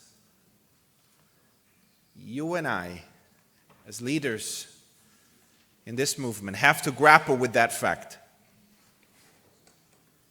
Just in the United States alone, every 30 days, there are 3.8 million people who are searching YouTube and Google for things like 10 Commandments, who is Jesus, how to read the Bible, and what is the Armageddon. 450,000 people are asking death-related questions. You and I cannot just ignore these numbers. There are 1.2 million searches for anxiety, 2.3 million searches for depression.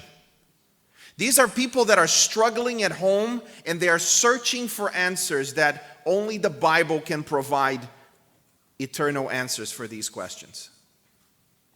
Every 30 days, look at this, 18,800 people go to Google and type the words, "God, please help me." This digital evangelism initiative has 3 parts. The first part is that we need to help people find us. They are searching and they need to find us. You do this by creating incredible content that Google ranks very highly on the first page. Right now, most of our results come on page 3, page 5, page 8. And page 3 is where organizations go to die because nobody gets to page 3. Once they find us, we need to help them find Jesus.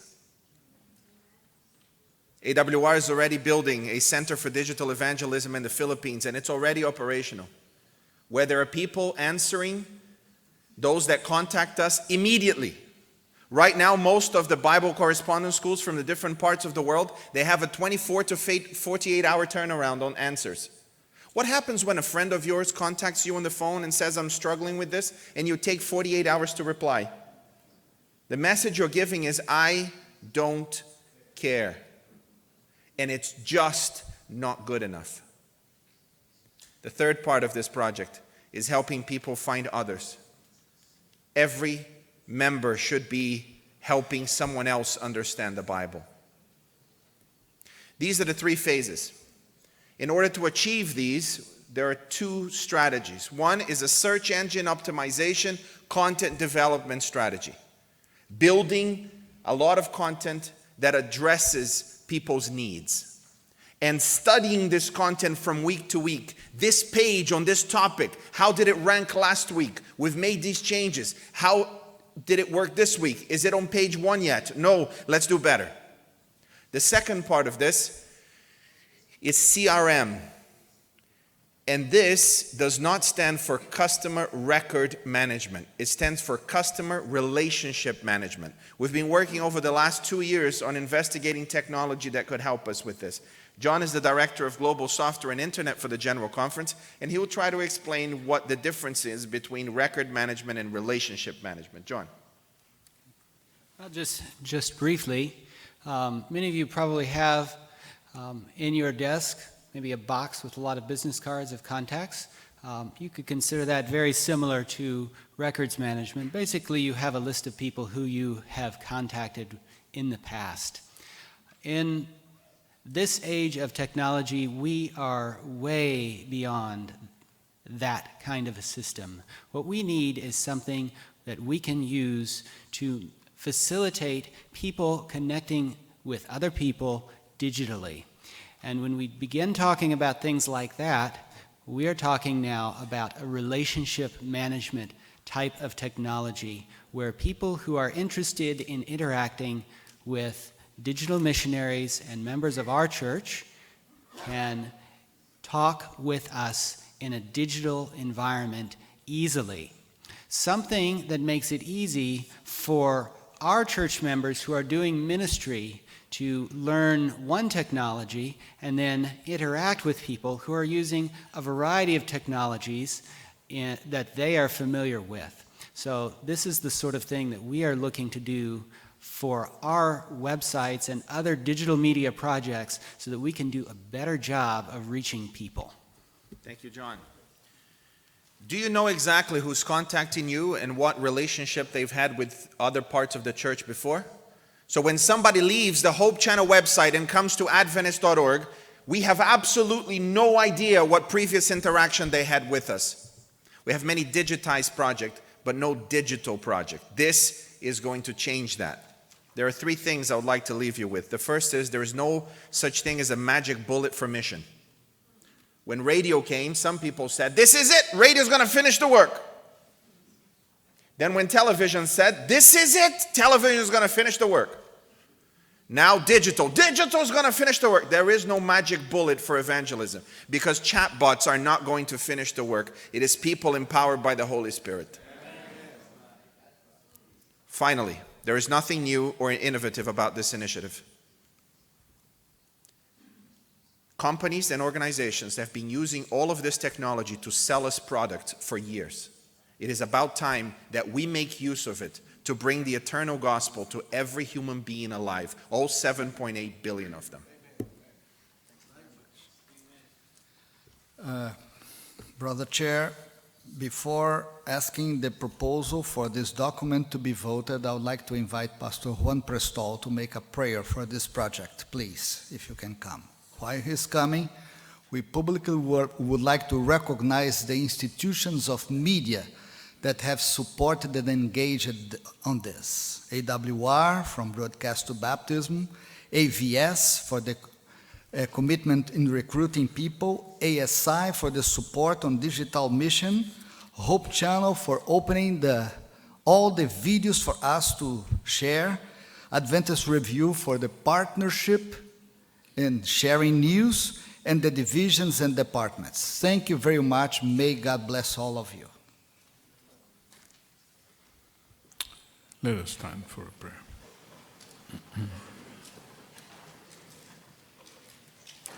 Father, we have done a lot of work, a lot of homework, a lot of research, and a lot of investigating here. And as we come to the point where we are about to embark in a project that is probably one of the biggest ones, we pray that your Spirit will guide us, that you will help us find solutions, and that you will allow this new ideas to move us forward in completing the work that you have entrusted to us. Bless those that are leading, bless those that are working, and Lord, in the end, take all the glory in Jesus' name. Amen. Amen. You may be seated. Thank you very much. Thank you.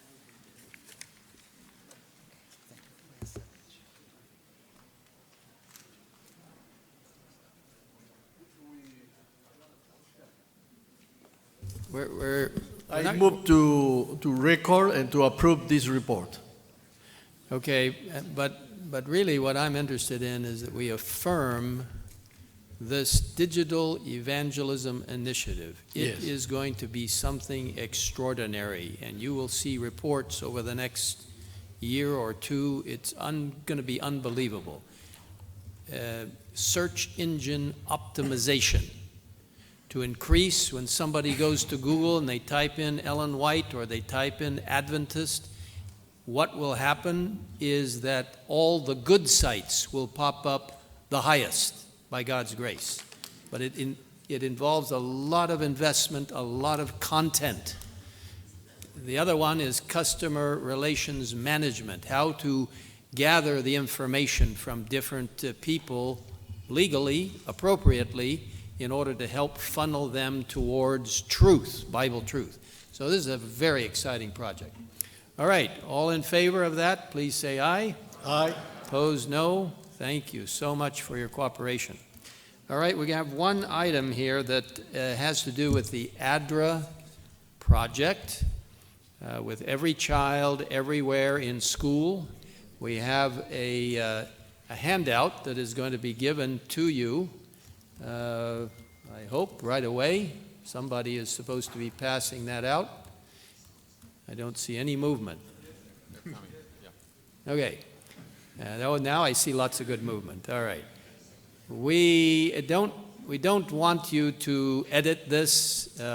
This is simply a public statement affirming this important project that we described a day or two ago in terms of every child in school and trying to help them to realize a much better life, helping them specifically with Seventh-day Adventist values and encouragement. I know it's a little bit, perhaps, maybe not the best thing to simply ask you to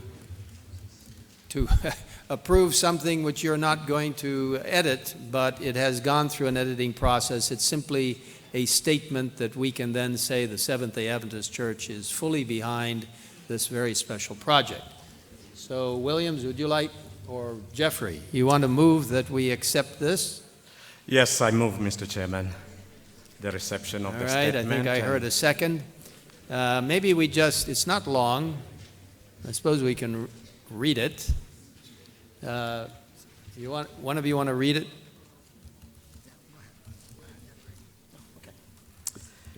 We, the members of the Seventh-day Adventist Church, affirm that every child in the world should have access to education.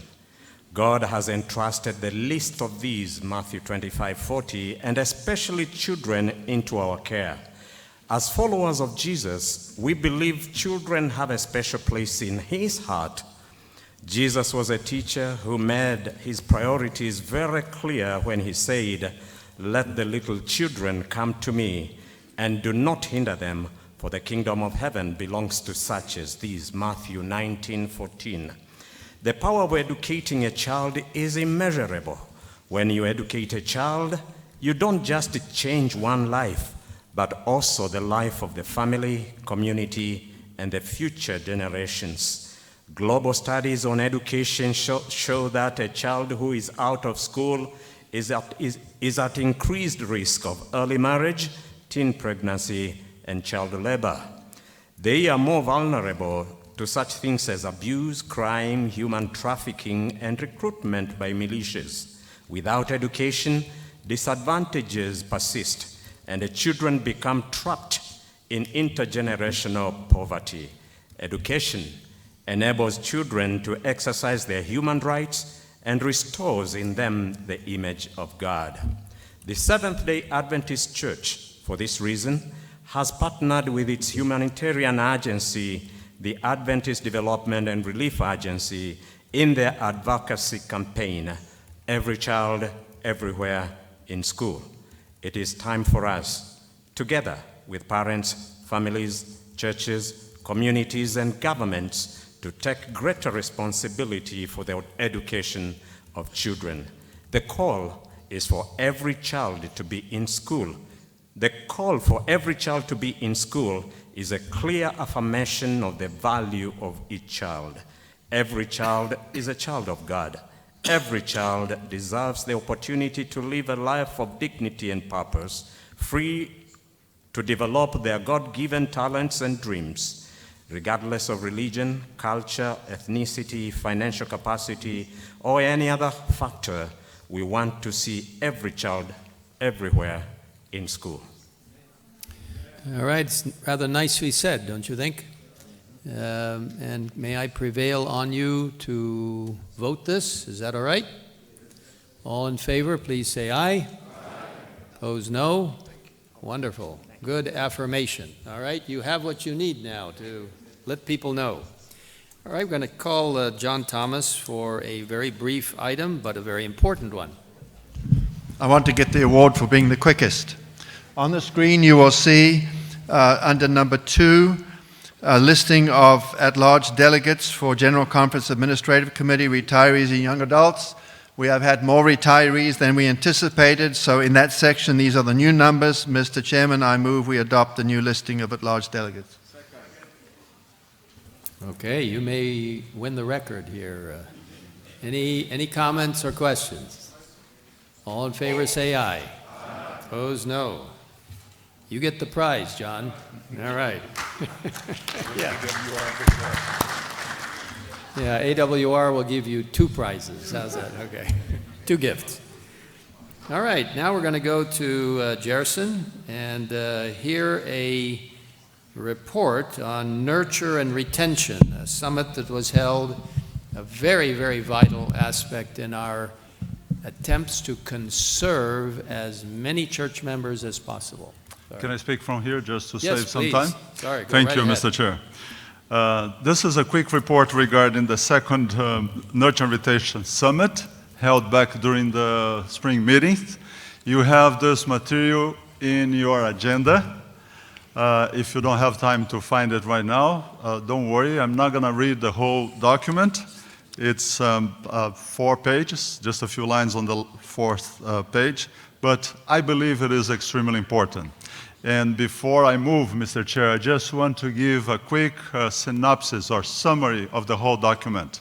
You can see on the screen, we try to include all observations made during the floor, when we have discussion on the floor, when the writing committee brought their recommendations, and we also receive from the different workshops, we receive observations and recommendations from the different presenters.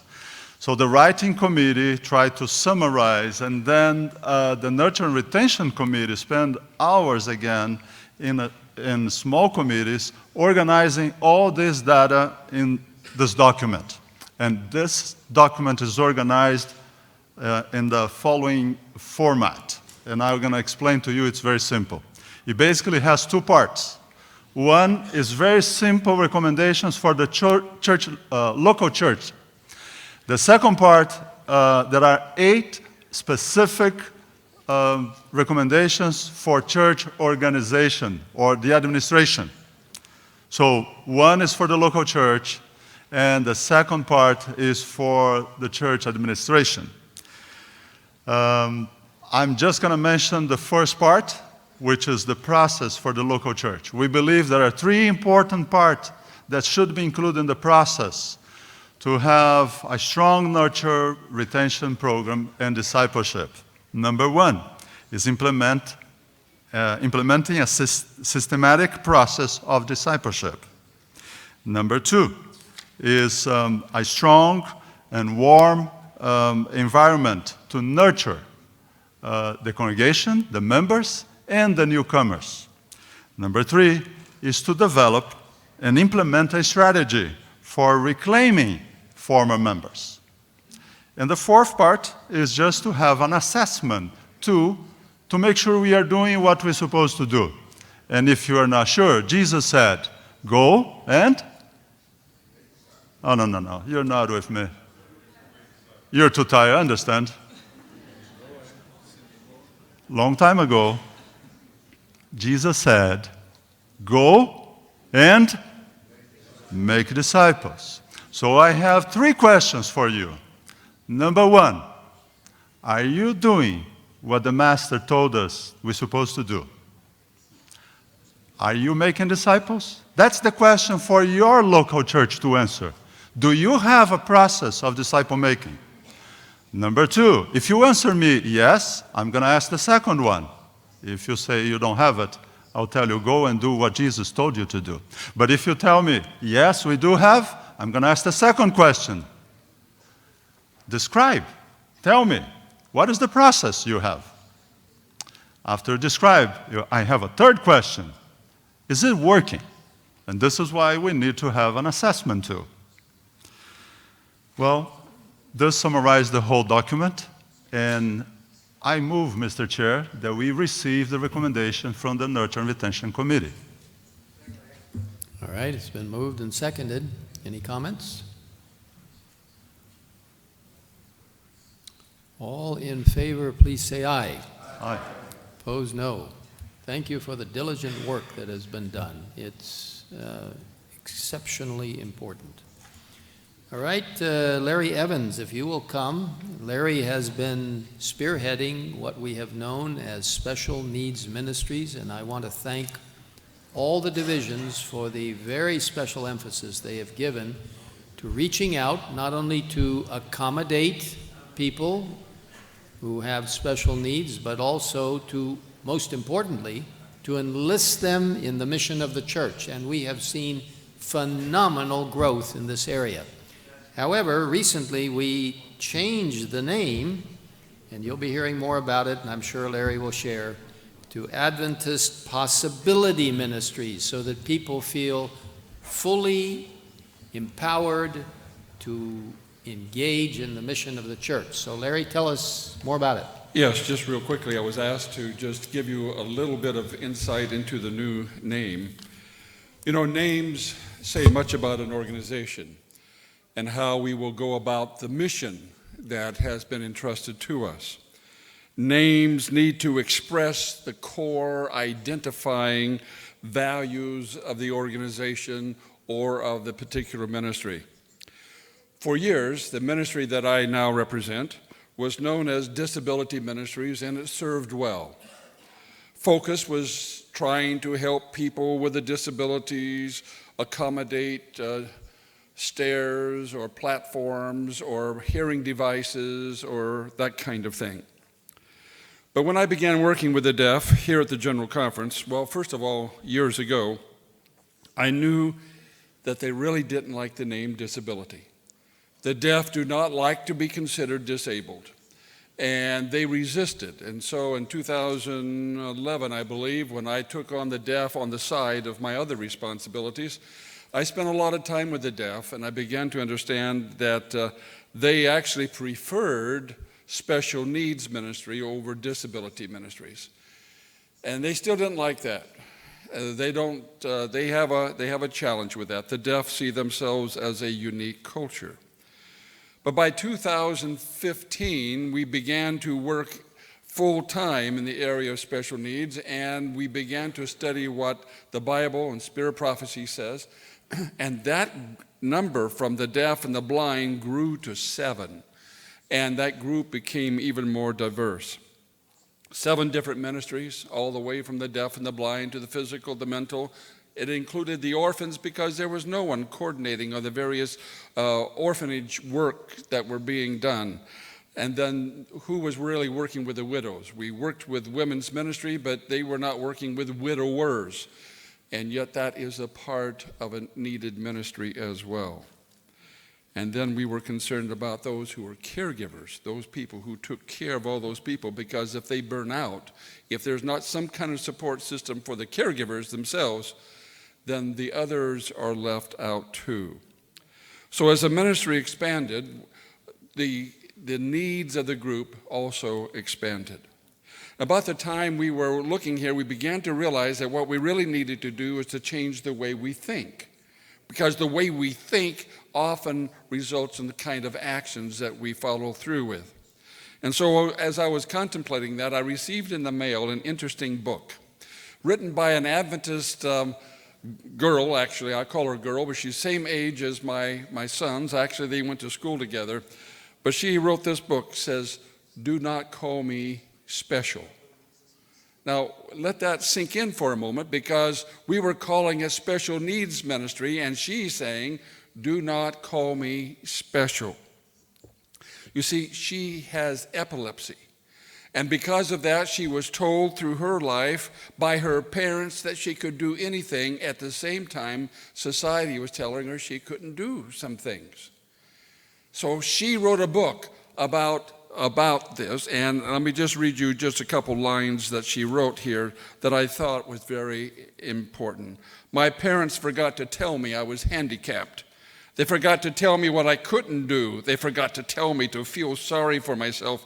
They forgot to tell me not to try. They forgot to tell me that my normal was different. I have epilepsy. Epilepsy never had me."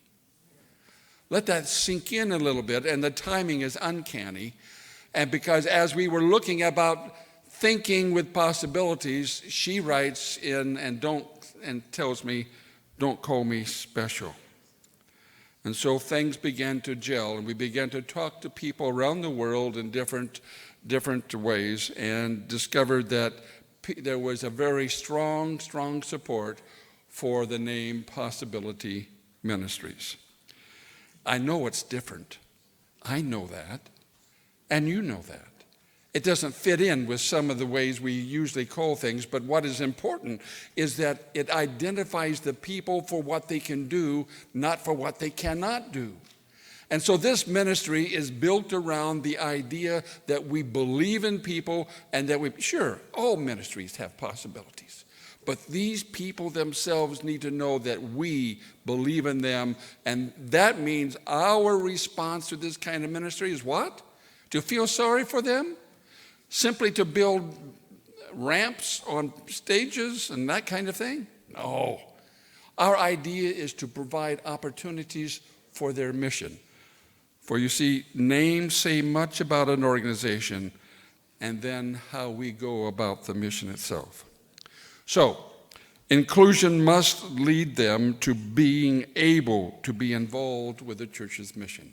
So that's the idea behind the new name. As I've talked to Buddhists and Muslims, Christians, marginalized Christians, I'm staying in a home right now, they're the quasi-Adventists, and they asked what I did, and I told them, I said, man, that's our church. I said, yes, it is. So there's a lot of positive feelings. There will be some who will say, what's this mean? And it's not distinctive enough or that ever. I respect those positions and thoughts. But with a little time, this will go. And what this is not a program. I need to tell you, this is not a program. This is a movement. Because as Elder Wilson has said, what is taking place is phenomenal. This is the ministry of Jesus. Thank you. Thank you so much, Larry. We appreciate that.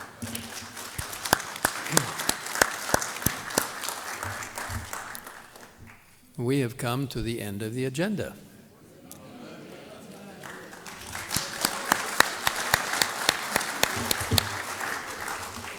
And I want to congratulate everyone here. You are survivors.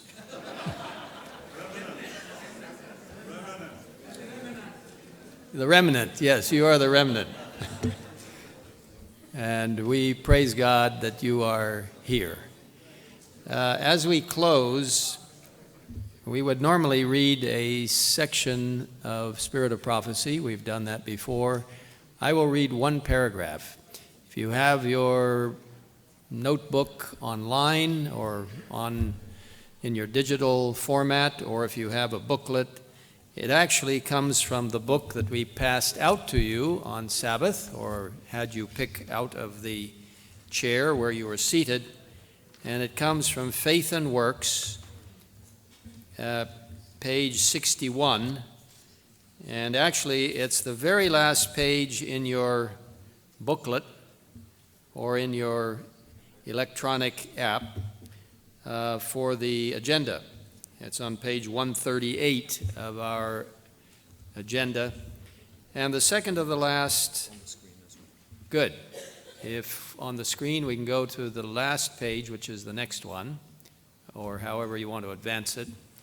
It goes, there's a second to the last paragraph, and I want to read that. And it's a beautiful one. We need to drink deeper and deeper of the fountain of life. I hope that not a soul will be satisfied without making thorough work for eternity. And from this time on, may it be seen, both by precept and example, that you are representatives of Christ. You may have a living testimony to bear. Hear what the Lord has done for my soul. The Lord is ready to impart still greater blessings. What a blessing to be part of this Advent movement, headed towards Christ's soon coming. I want to leave with you this beautiful text, Philippians chapter 1, verse 27. Philippians 1, verse 27. Only let your conversation be as it becomes the gospel of Christ, that whether I come and see you or else be absent, I may hear of your affairs, your good works, your activities, that you stand fast in one spirit, with one mind, striving together for the faith of the gospel. What a beautiful, beautiful thought from heaven through the Apostle Paul. And as you leave and return to your divisions, to your places of work and activity, I want to wish you God's richest blessings. By God's grace, we will see some of you at spring meeting and most of you at the General Conference session in Indianapolis. And may we be focused on that great theme, Jesus is coming. Get involved. I'd like to ask us to stand and sing one stanza of We Have This Hope, and then Peter Landless, if you would close with prayer. All right? We have this hope that burns within our hearts, hope in the coming of the Lord. We have this faith that Christ alone imparts, faith in the promise of His word. We believe the time is here when the nations far and near shall awake and shout and sing, Hallelujah, Christ is King. We have this hope that burns within our hearts, hope in the coming of the Lord.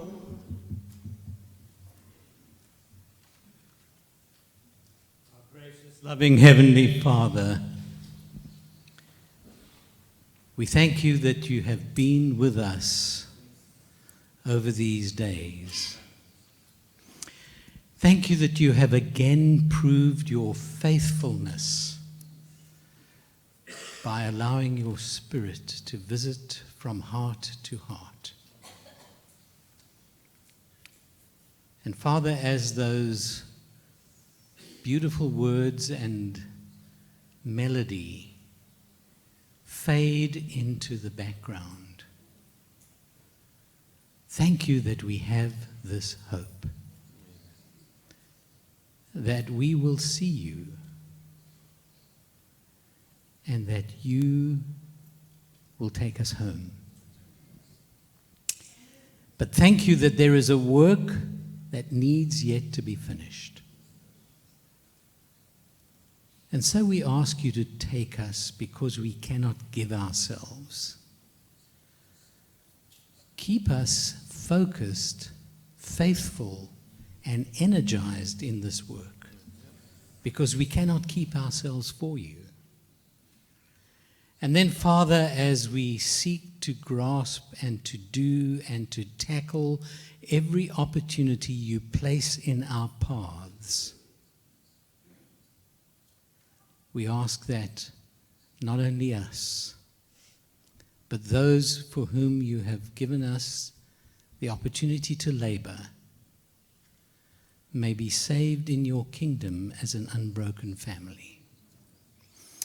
And as so many in this body will now be traveling, we plead your blood upon each one, asking for spiritual and, if it be your will, physical protection. We ask you to keep us and give us faithfulness in Christian lifestyle. Give us wholeness despite our brokenness. And then, Father, as we return to our places, our desks, our to-do lists. Give us balance, focus, and the sense of your nearness at all times. We thank you, you have promised, never will you leave us, never will you forsake us. And now may the love of God, the grace of our Lord Jesus Christ, and the sweet communion of the Holy Spirit rest and abide with each one until you come. We pray in Jesus' name. Amen.